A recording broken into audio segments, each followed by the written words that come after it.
Hamish Bond. love the tactics in this. That's the difference between river racing and you know, 2,000 metre straight course. And we know there's tactics in the 2,000 metre race, but river racing is all about tactics. It's all about having some good people in your boat saying, we can do this, fellas. We know we've got to pounce at this time. We know this is where there's a bend in the river. Oh, it's awesome. We're coming very close to the Common Bridge, which signifies probably just over half the race still to go. It is Australia with the lead, a good lead at the moment. They may be rowing with the current, but they're still working very hard. The pain, as you can see it on the faces, they're breathing very heavily. See the turn then, Nigel. Just see they took that big turn then. See what's happened? Kiwis moved to the other side. They'll be wanting to sneak up the inside. I'd say they'll be rating quite high about now. They're reasonable, about the same. The Australians have seen them though. Someone in the Australian boat said, hey, these bloody Kiwis have changed lane. Let's keep them out. It's a veritable mashed race here on the Waikato River. This is the second race of Gallagher Great Race 2005 Day. Coming up shortly, it's the University of Waikato, the University of Washington. PJ Montgomery, Scott Brownlee and Colin Sykes with the call on that one.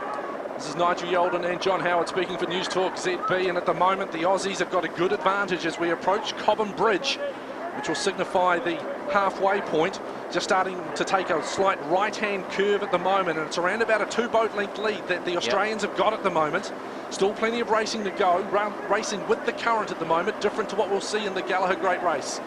Good lead though to Australia at the moment. This is pretty commanding. Yeah, it is. But again, there's going to be New Zealand obviously want that side lane, so they're saying, okay, let's take it.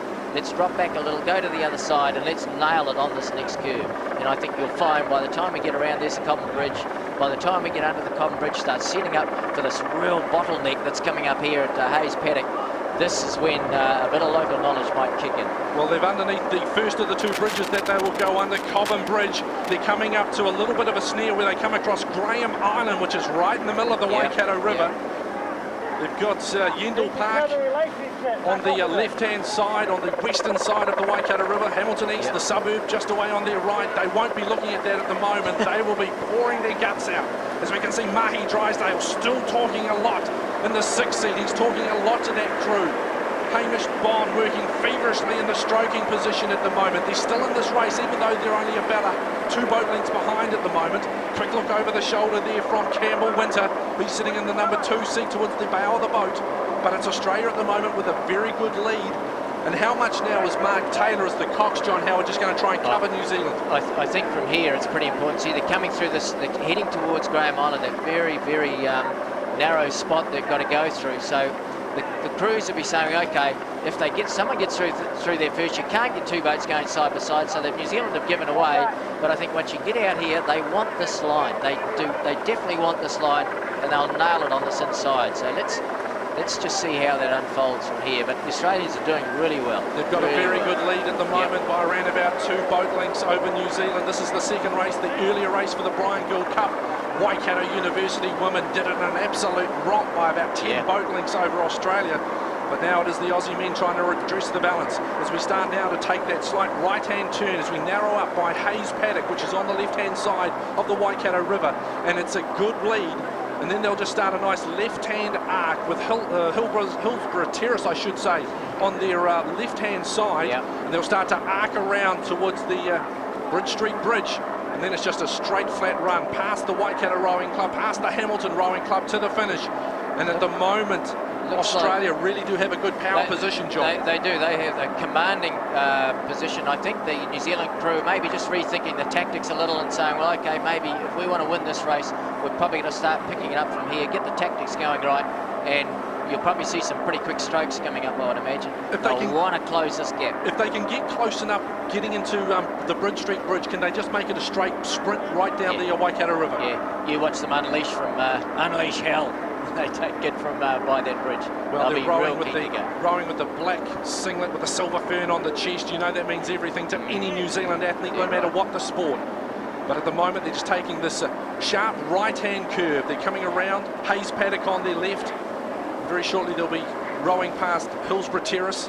That's also on the left-hand side. New Zealand, the pain showing on their face at the moment. They're having to work very hard. They look as though they're starting to veer out towards that left-hand side again, John. Is this another change in tactics? Well, I think it might be. You see the Australians, that's quite a radical move that the Australians took just then.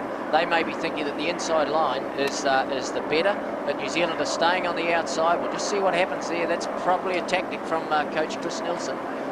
So they're not too far away now from coming around this left-hand turn. You can see Hamish Bond stroking. They look reasonably comfortable at the moment. Mahe Drysdale doesn't look as though he's too taxed, and he's had a pretty big week.